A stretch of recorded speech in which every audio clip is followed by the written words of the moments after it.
हाँ भाई, तो सिर्फ अब 10 महीने बचे हैं आपके क्लास 10 एमएच बोर्ड एग्जामिनेशन में। लेकिन अब बात आती है क्या तुम्हें अभी भी टॉपर बनना है, तो अब से लेके तुम्हें कैसे करके पढ़ाई करनी, मुझे बिल्कुल नहीं फर्क पड़ता है तुम्हारे 9th में 60% थे, 70% थे, 80% थे, तुम्हारे 8th में कितने मार्क्स थे। लेकिन अब तक तुम्हारे एकेडमिक लाइफ में सबसे ज्यादा मार्क्स क्लास 10 में आएंगे अगर तुम इस वीडियो को पूरा का पूरा देख ले तो। Let's start. और अब बात वो नहीं सुनना है कि भैया 10 महीने हैं, 10 से 6, 6 से 5, 5 से 8 कब हो जाएंगे तुम्हें पता भी नहीं चलेगा। कम होते होते ये महीने गायब हो जाएंगे, तुम्हारे एग्जाम सिर पे आ जाएंगे। तो लेट्स स्टार्ट, ध्यान से सुनना। और गलतियां भी तुम्हें कुछ ऐसी हैं जो हर बच्चा कर रहा होता है, तुम्हें वो गलतियां नहीं करनी है। तो let's start the video. Screen की तरफ चलते हैं। महाराष्ट्र बोर्ड 2027 हमारा टारगेट है। सबसे पहली बात तुम्हें बताने वाला हूं मैं 1, 2, 3 ऐसी गलतियां जो हर एक बच्चा कर रहा होता है, लेकिन उससे पहले तुम्हें बताऊंगा स्ट्रैटेजी क्या होने वाली है।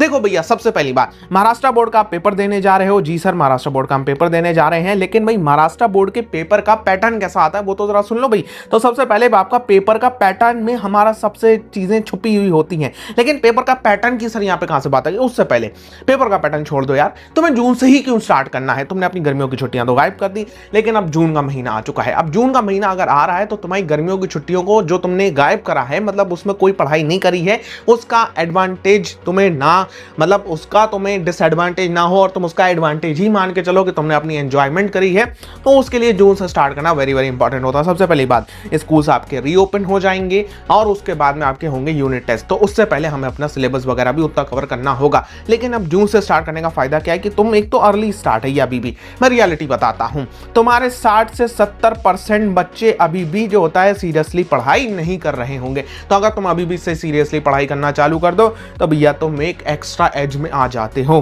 ठीक है भाई, कंपाउंड लर्निंग है, तुम अर्ली चैप्टर्स को अगर तुम जल्दी जल्दी कवर कर लेते हो, फिर उसके बाद तुम उसको रिवाइज करते जाते हो, तुम जितनी बार रिवाइज करोगे वो चैप्टर और ज्यादा तुम्हारा मजबूत होता जाएगा। उसके बाद में अभी से तुम्हें कोई ज्यादा स्ट्रेस नहीं है। ठीक है भैया, मतलब भाई एग्जाम आने का स्ट्रेस होता है, न्यूटन्स फोर्थ लॉ बच्चों ने उसको नाम दिया कि भैया जितनी तेजी से एग्जाम आते हैं उतनी तेजी से पेज पलटते हैं, तो वो स्ट्रेस नहीं है तुम्हें अभी। तो तुम आराम से जो होता है अपनी पढ़ाई कर सकते हो, तुम्हें ज्यादा इंटरेस्टफुल पढ़ाई होगी। ठीक है, स्ट्रेस बेस्ड नहीं होगी। ओके, यूनिट टेस्ट है। अगर तुम ये सब कर रहे हो जून मंथ में, तो जून के एंड में तुम्हारे यूनिट टेस्ट होंगे। मेरे को बता सकते हो कमेंट सेक्शन तुम्हारे यूनिट टेस्ट कब हैं। तो अगर तुम इंटरेस्टफुल पढ़ाई कर रहे हो तो यूनिट टेस्ट के लिए तुम तैयार हो जाओगे। और वैसे भी भैया जून जुलाई के में आपके मिड में होते हैं यूनिट टेस्ट, या भाई जून एंड में भी कुछ स्कूल्स ले लेते हैं, मेरे को बता देना। ठीक है, अब तुम जून में स्टार्ट कर रहे हो तो, लेकिन सबसे पहली बात, तुम्हारे भैया जो एग्जामिनेशन है ना, ये आपका 80% थ्योरी है। ठीक है, 80% थ्योरी है, सिर्फ 20% आपका इंटरनल है। और ये 20% इंटरनल है ना, ये मेन खेल है। यहाँ पे मेन आती है बात टीचर्स के साथ आपका रिलेशन कैसा है। भाई रियलिटी है, मैं सही बोल रहा हूँ, मैं कोई जो होता है यहाँ पे बटरिंग नहीं करूँगा कि भाई ऐसा नहीं होता है, होता है ऐसा। स्कूल्स में अगर आप टीचर के फेवरेट स्टूडेंट हो तो आपको यहाँ पे कहीं ना कहीं फ़ायदा देखने को मिल जाता है। ठीक है, तो 20% तो तुम्हारा यहाँ से आने वाला है। इसके लिए तुम्हें क्या करना है, यूनिट टेस्ट में अच्छे मार्क्स लाने हैं, क्लासेस में अच्छे से अटेंड करना है, वो सब तुम्हें पता है, वो सारे हाथ करने तुम्हें पता है, उसको मुझे बताने की जरूरत नहीं है। मुझे बताने की जरूरत इसमें तुम्हें क्या करना है। ओके, इसमें तुम्हें करना है सबसे पहली बात, अब जो चीज हो रही है वो आपका मेन आते हैं HOTS एंड जो होता है इंपॉर्टेंस को समझना। मतलब HOTS question, high order thinking skills question आजकल बहुत ज़्यादा फेमस हो रहे हैं, और इसके अलावा आपके इंपॉर्टेंट चैप्टर्स को भी समझना बहुत ज़्यादा ज़रूरी होता है। देखो सिंपल सा एक रूल होता है आपका कि भाई 80% चीज़ें बेकार होती हैं, सिर्फ 20% से पेपर बनता है। तो क्यों ना हम 20% पर ज़्यादा ध्यान दें और जो होता है ज़्यादा देर ध्यान दें, और भैया हम जो बचा हुआ 80% है उसको भी ध्यान में रखें, लेकिन उसको उतना ज़्यादा ध्यान ना दें। क्या कहना है, सही कहना है भैया? हाँ बिल्कुल भाई सही कहना है। तो हम क्या करेंगे, हम 20% की बात करेंगे। 20% की अगर हमने बात कर ली, हम अगर इसमें एक्सपर्ट हो गए तो हमारा इसी से 90% पेपर आ जाएगा। क्या कहते हो भैया, फायदे का सौदा है? बिल्कुल फायदे का सौदा है। तो भैया अब इसकी बात करते हैं, लेट्स गो। सबसे पहली बात भैया स्ट्रैटेजिक ब्लूप्रिंट की बात करते हैं। तो भैया अगर मैं मैथमेटिक्स की बात करूं तो मैथमेटिक्स में अब तुम देख रहे हो अलजेब्रा में लीनियर इक्वेशन 12 मार्क्स का रहा है। मतलब समझ रहे हो, 3-4 चैप्टर कर रहे हो, तुम्हारा 75% 80% पेपर हो जा रहा है। तो भाई बाकी चैप्टर्स पे क्यों इतना ध्यान देना, इन पे ज्यादा ध्यान देने का है। आओ समझते हैं। अलजेब्रा भैया तुम्हें लीनियर इक्वेशन 12 मार्क्स का आता है, क्वाड्रेटिक इक्वेशंस भी 12 मार्क्स का आता है, स्टैटिस्टिक्स भी 12 मार्क्स का आता है। 3 चैप्टर 60% पेपर बनाते हैं, 1-2% की बात नहीं हो रही है। 3 चैप्टर हैं जो 60% पेपर बना रहे हैं तुम्हारा। तो भैया इनको तुम इनको चाट जाओ भाई, इनको बिल्कुल एक एक पॉइंट इनका तुम्हें पता होना चाहिए। कोई सोते से तुम्हें उठा के पूछ ले कि भैया मैथमेटिक्स में, अलजेब्रा में, ये आपका ज्योमेट्री में से ये क्वेश्चन बता दो, ठीक है, सॉरी लीनियर इक्वेशंस में से ये क्वेश्चन बता दो, तुम्हें आना चाहिए। चाट जाओ इन्हें, मतलब सुबह दोपहर शाम खाने की तरह इनको खा जाओ चैप्टर्स को, ये 3 चैप्टर को। तो समझ रहे हो, तुम्हारा अलजेब्रा में से 60% का तुम्हारा सॉल्यूशन हो गया।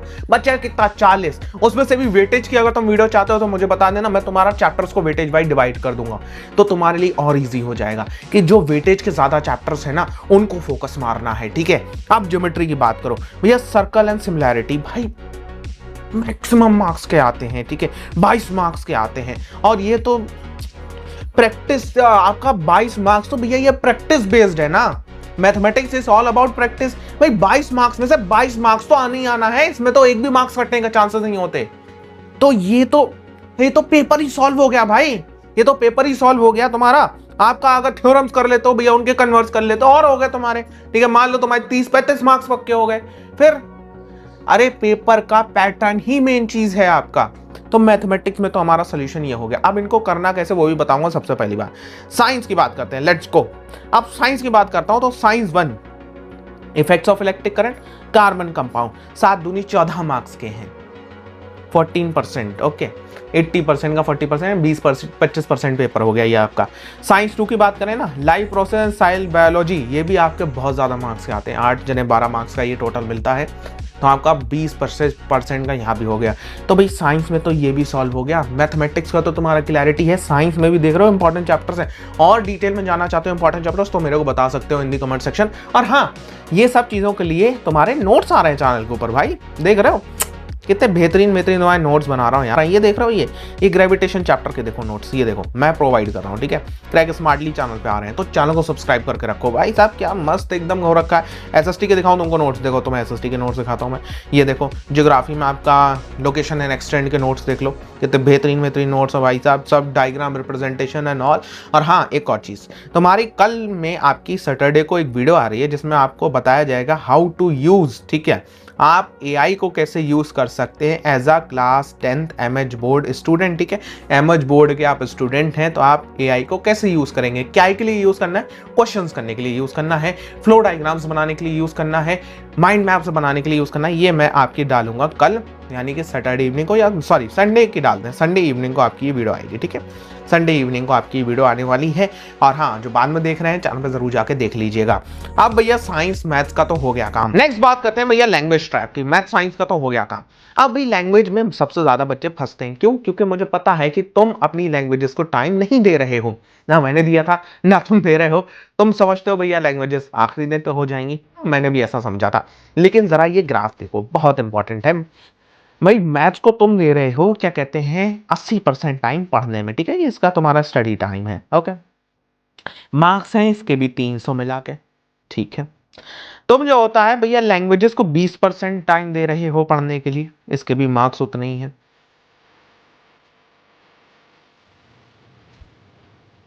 समझ रहे हो? मैथ साइंस एसएसटी तुमने टाइम दिया, मार्क्स उतने आ रहे हैं। तुमने लैंग्वेजेस को 20% टाइम दिया, मार्क्स उतने ही आ रहे हैं लैंग्वेजेस में। तुम्हारे एसएसटी भी अगर उधर साइड में ट्राई कर रहे हो तो तुम भाई कितना कर रहे हो, 80% टाइम यहां दे रहा हो, मार्क्स उतने ही है। लेकिन तुम अगर 20% टाइम यहां दे रहे हो, यहां भी मार्क्स उतने ही, लैंग्वेजेस का भी वेटेज है। समझ रहे हो? तो तुम्हारा पेपर का जो परसेंटेज डिसाइड होगी ना, ओवरऑल तुम्हारी क्लास 10 की जो परसेंटेज डिसाइड होगी, क्या उसमें लैंग्वेजेस एक मेजर रोल प्ले करेंगी? और मेजर रोल क्यों प्ले करेंगी? क्योंकि भैया क्या उसे मैक्सिमम स्टूडेंट्स अवॉइड करेंगे? हाँ बिल्कुल अवॉइड करेंगे। तो अगर तुम उन्हें अवॉइड ना करो और 20% की जगह तुम इसको भी करीबन 50% टाइम दे दो, तो क्या इसमें मार्क्स आउट ऑफ फुल करीबन 90% मार्क्स स्कोर करने की उम्मीद है? हाँ भैया बिल्कुल है। तो क्या यहां पे तुम्हें एक एडवांटेज मिलेगा? हाँ भैया बिल्कुल मिलेगा। तो मतलब बोले तो जो मैक्सिमम बच्चे मैथ साइंस पे फोकस कर रहे हैं और लैंग्वेजेस को ध्यान नहीं देते, तो मैथ साइंस पे लैंग्वेज के साथ साथ ध्यान दो। लैंग्वेजेस को भी ध्यान दोगे तो तुम्हारे मार्क्स बढ़ेंगे, क्योंकि ज्यादातर बच्चे करते नहीं है, तो तुम टॉप परसेंटेज में आ जाओगे। तो लैंग्वेजेस का ट्रैक 10 महीने का रोड मैप की बात करते हैं। ये सारी चीजें तो हमने कर ली, बहुत सारी बकैती कर ली, लेकिन अब बात आती है कि इसको अप्लाई कैसे करना है। जून से अगस्त ठीक है भाई, इस महीने से लेके अगस्त तक 3 से 4 घंटे बस डेली पढ़ना है। मतलब तुम्हारा स्कूल भी होगा, तुम इसको 2 से 3 घंटे भी कर सकते हो, ठीक है, मैं ज़्यादा नहीं एग्जर्ट करूंगा। 2 से 3 घंटे डेली पढ़ना है, कॉन्सेप्ट्स को रिवाइज करना है, कॉन्सेप्ट्स को समझना है, कॉन्सेप्ट्स का बिल्डिंग करनी है। नोट्स को पढ़ो, ये जो नोट्स तुम्हें मिल रहे हैं देख रहे हो, जैसे ये हिस्टोग्राफी के नोट्स हैं, तुम्हारे बेहतरीन नोट्स बना रखे हैं भाई मैंने, ठीक है। तो तुम नोट्स का रिवीजन करोगे, ठीक है, नोट्स को बार बार पढ़ोगे, बार बार पढ़ोगे, इनको फैक्ट्स को याद करना चालू करोगे। जैसे जैसे तुम नोट्स को बार बार रिवाइज करना चालू करोगे ना, तो चीज़ें तुम्हारी अपनी होती जाएंगी। जैसे ये चीज़ें हैं, ये याद नहीं रहती हैं जल्दी, तो हिस्ट्री हो गया, साइंस हो गया, मैथमेटिक्स हो गया, उसकी प्रैक्टिस करोगे तो धीरे धीरे चीज़ें तुम्हारी अपनी बनती चली जाएंगी। जैसे जैसे अपनी बनती चली जाएंगी, तुम्हारा यूनिट टेस्ट बहुत अच्छा हो जाएगा, ठीक है। उसके बाद में बात आती है सितंबर से नवंबर की। Consolidation is the main thing. तुम्हें अपना सिलेबस यहाँ पे एटलीस्ट कंप्लीट कर लेना है। रिवीजन फेज में आ जाओगे, रिवीजन फेज में आ जाओगे तो यहाँ पे तुम्हें वीकली राइटिंग प्रैक्टिस चालू कर देनी है। वीकली लैंग्वेज राइटिंग प्रैक्टिस बोले तो कि तुम्हारी स्पीड वगैरह बढ़िया होनी चाहिए। तुम्हारा देखो 3 घंटे मिलते हैं तुम्हें पेपर के लिए, लेकिन वहाँ पे पेपर अगर लेंदी आ जाता है तो मेन तुम्हारा जो मैटर करती है वो होती है आपकी स्पीड। आप जितना तेज़ी से लिख पाते हो, आप जितना एक्यूरेटली लिख पाते हो, आप जितना अच्छे से लिख पाते हो, साफ सुथरा लिख पाते हो, उतने ज़्यादा मार्क्स आते हैं। तो यहाँ पर तुम्हें अपनी राइटिंग प्रैक्टिस चालू कर देनी है, और साथ साथ तुम्हें यहाँ पे लैंग्वेजेस को भी बहुत ध्यान देना है। लैंग्वेजेस में कुछ ऐसी चीज़ें होती हैं, जैसे मान लो तुम्हारा अप्रिसिएशन हो गया, एस्से राइटिंग हो गया, ये सारी चीज़ों के लिए तुम्हें एक अच्छा टाइम चाहिए, एक अच्छा सोचने का तरीका चाहिए। तो तुम वीकली, दिन हफ्ते में एक बार, 2 हफ्ते में एक बार, लेकिन तुम लैंग्वेजेस की प्रैक्टिस जरूर करोगे, राइटिंग की प्रैक्टिस करोगे, जहाँ तुम बड़े को अप्रिसिएशन लिख लो या कुछ भी लिख लो। दिसंबर से जनवरी आएगा, तुम्हारा प्री बोर्ड्स का टाइम होगा, तुम जो होता है प्रीवियस ईयर क्वेश्चंस कर रहे होगे, ये सब चीज़ें होंगी। पर जो होता है फरवरी से मार्च आपके पेपर हो जाएंगे, आपको टाइम बाउंड उस टाइम पे करने मैं बताऊंगा। नेक्स्ट है आपका एक वो चीज़ जो मैक्सिमम बच्चों को पता ही नहीं होती है, कंबाइंड पासिंग रूल। देखो भैया, बच्चा सोचता है मेरा मैथ्स बहुत वीक है या मेरा साइंस बहुत ही वीक है, कहीं मैं इसमें ना फेल हो जाऊं, तो मैं इस पे बहुत बहुत बहुत बहुत पूरा टाइम इसी पे देता जाऊंगा। उसकी वजह से क्या होता है, इसके भी मार्क्स डाउन हो जाते हैं। तो भाई आपका जो होता है एमएच बोर्ड ने यहाँ पे कंबाइंड पासिंग रूल निकाला हुआ है। मतलब बोले तो मैथ प्लस साइंस लैंग्वेजेस के लिए है स्पेसिफिकली, ठीक है भैया। 3 लैंग्वेजेस में अगर आप जो होता है अपना 3 टोटल पेपर में आप अपने मार्क्स इतने ले आते हो, तो उसके लिए हिसाब से आप इसको डिटेल में अगर जानना चाहते हो कि भैया ये कंबाइंड पासिंग रूल क्या है, तो मैं बता दूंगा डिटेल में, मेरे को भैया हिंदी कमेंट सेक्शन बता देना, ठीक है। तो मैथ प्लस साइंस में अगर मान लो तुम्हारे कंबाइंड मार्क्स 105 से ज़्यादा आते हैं या 105 आते हैं, तो तुम पास माने जाओगे, ठीक है भाई।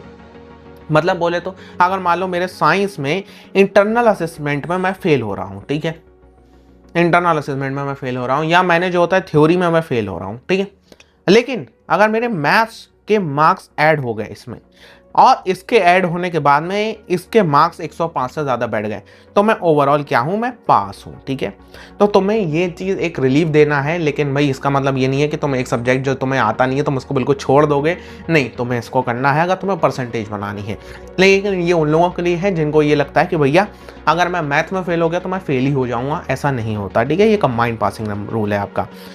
लेकिन अगर अब तुम 5 गलतियाँ कर देते हो ये वाली, ठीक है, मान लो ये 4 हैं, मेजर है ये, 5वीं वो थी 105 रूल के बारे में जो मैंने आपको बताया। मई जून में तुम प्रोक्रेस्टिनेट करते हो, अभी क्या टाइम हुआ है, अभी तो कर लेंगे पढ़ाई, ये सब अगर करा तुमने तो गड़बड़ हो जाना है भाई। मैप वर्क इन ज्योग्राफी, तुम्हें वर्ल्ड मैप आना चाहिए।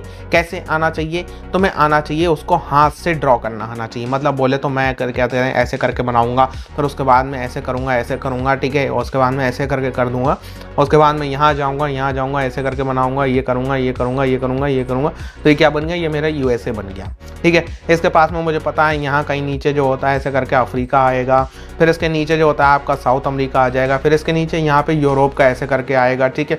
तो मुझे मैपिंग बहुत अच्छी तरीके से आना चाहिए, मुझे हाथ से वर्ल्ड मैप इवन बनाना आना चाहिए। तो इससे तुम्हें एक मिलता है एक्स्ट्रा एज। तुम ज्योग्राफी में अगर तुम्हें मैप बिल्डिंग आ गई है भाई, तुम ज्योग्राफी में तुम पास हो, ठीक है। मतलब बोले तो तुम अच्छे मार्क्स से पास हो, क्योंकि तुम्हें मैप आता है ना, तो तुम हर जगह मैप के हिसाब से एक्सप्लेन कर सकते हो। अच्छा सर, इंडिया का वेदर ऐसा रहता है, ओके अभी देखते हैं इंडिया का वेदर ऐसा रहता है, क्यों रहता है भैया, देखो वर्ल्ड में जो होता है, ये मैंने यूएसए बना दिया ऐसे करके, ये यूएसए बन गया आपका कुछ ऐसा, ठीक है। उसके बाद में ये आपका जो होता है साउथ अमेरिका बन गया ऐसे, फिर उसके बाद में ये आपका अफ्रीका बन गया, फिर यहाँ पे ये आपका यूरोप बन गया, फिर यूरोप के बाद में यहाँ एशिया बना, तो एशिया में आपका ये इंडिया है, ठीक है, ये इंडिया बन गया आपका। मैं रफ बना रहा हूँ, ठीक है। इंडिया जो होता है आपका देखो कहाँ पे आता है, इंडिया आपका ट्रॉपिकल जोन में आता है, यहाँ पे ट्रॉपिक ऑफ कैंसर पास करती है, ये आपकी इक्वेटर है, तो ट्रॉपिक ऑफ कैंसर की वजह से यहाँ पे हाई बायोडाइवर्सिटी होती है, यहाँ पे आप ऐसे करके मेंशन कर सकते हो। तो मजा आता है, ठीक है भाई। एग्जामिनर को भी लगेगा आहा बच्चे ने लिख रखा है, ठीक है, तो उसको जब ऐसा लगेगा ना, तो भाई साहब मैप प्लॉटिंग तुम्हारी बेस्ट होनी चाहिए, ठीक है।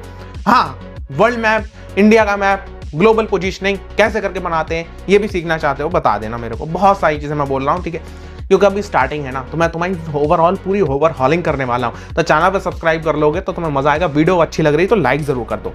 अब तुम्हें जो होता है भाई linear reading because without paper patterns, मतलब बोले तो अगर तुम टेक्स्ट बुक को सिर्फ कहानी की तरह पढ़ रहे हो, नहीं बात बनने वाली है।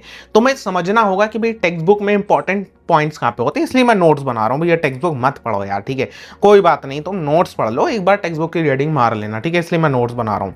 तो अब तुम्हें अगर टेक्स्ट बुक को अंधाधुंध पढ़े जा रहे हो, उससे भी कुछ नहीं होने वाला है। लेकिन हाँ, अब तुम अभी से अगर तुम चाहोगे मैं 12 घंटे पढ़ लूँ, मैं पूरी साल भर 12 घंटे पढ़ लूँ, ये बर्नआउट हो जाएगा तुम्हारा, नहीं होने वाला है, ठीक है भाई। प्रेजेंटेशन की बात करेंगे, बाद में करेंगे, ठीक है, लेकिन अभी हमारी प्रेजेंटेशन नहीं, अभी हमारा 95% का माइंडसेट होना जरूरी है। 95% के माइंडसेट में सबसे मेन एक कोट आता है, मेरे दिमाग में भी, तुम्हारे दिमाग में भी ये कोट आना चाहिए, जरूर आना चाहिए, ठीक है। इस कोट को लिखने के लिए आपका एक हरा पेन का इस्तेमाल करते हैं, बढ़िया सा कोट है, ध्यान से सुनना, ठीक है भाई। एक कोट है, there are decades in which days pass, ठीक है, समझ रहे हो, बट there are days, इसको लिख लो, ठीक है, there are days in which decades pass, मतलब कुछ ऐसे मतलब कुछ ऐसे 10 साल गुजर जाते हैं, ठीक है भाई, 10 साल गुजर जाते हैं, लेकिन कुछ दिन नहीं गुजरते, और कुछ दिन ऐसे आते हैं जो 10 साल के बराबर होते हैं। मतलब बोले तो तुम्हें ये समझना होगा कि तुम्हारा जो एफर्ट है वो कंसिस्टेंट होना चाहिए, ठीक है। फिर तुम कुछ ऐसे दिनों को देखोगे जिसमें तुम्हें लगेगा आहा मैं तो भैया 10 साल आगे आ गया, ठीक है भाई। तो जब हर चीज आपकी कम्युनिटेटिव होती है, आपकी हर चीज जो होता है जब कंबाइन हो जाती है, एंड में आपको पता चलता है ओके अब तो एक दिन में तो मैं पूरा सिलेबस रिवाइज कर लेता हूँ। तो इसलिए तुम्हें इसका 95% का माइंडसेट होना चाहिए तुम्हारा। 95% के माइंडसेट में एक चीज और है, 6 आवर्स, ठीक है भाई, 6 आवर्स अ डे नहीं चाहिए मुझे, ठीक है भाई। 6 घंटे एक दिन में तुम पढ़ रहे हो, नहीं, 1 hour daily, 1 hour daily for 6 days, ये काम करना है तुम्हें, ठीक है भाई। एक दिन में तुम 6 घंटे पढ़ रहे हो, नहीं हो पाएगा, अगले दिन तुम नहीं पढ़ोगे। 1 घंटा तुम 6 दिन पढ़ रहे हो, काम बन जाएगा। यही है आपका 95% का माइंडसेट। तो भाई अब क्लास 10 आपका एक तरीके से कहा जाए तो अब गर्मियों की छुट्टियों के बाद ये रियलिटी में स्टार्ट होता है, जब आपकी चीज़ें बदलती हैं, यूनिट टेस्ट आते हैं, फटाफट चीज़ें हो रही होती हैं, आपको समझ में आ रहा होता है, चैप्टर्स में आप उस वे में पहुंच रहे होते हो, क्या आपको अब पता चलता है हाँ कौन कौन से चैप्टर इंपॉर्टेंट हैं, कौन कौन से चैप्टर में क्या क्या कंटेंट है। तो अब बहुत इंपॉर्टेंट फेज है तुम्हारा, जून से इसको कायदे से लेके चलो। कोई डाउट आ रहा है मेरे को बता दो इन कमेंट सेक्शन, और हाँ AI वाली वीडियो आ रही है, उससे तुम्हारी चीज़ें बहुत ज़्यादा आसान हो जाएंगी, नोट्स वगैरह भी आ रहे हैं। तो do subscribe to the channel, video को एक लाइक जरूर करिए। मैं मिलता हूँ आपसे नेक्स्ट वीडियो पे, तब तक के लिए गुड बाय।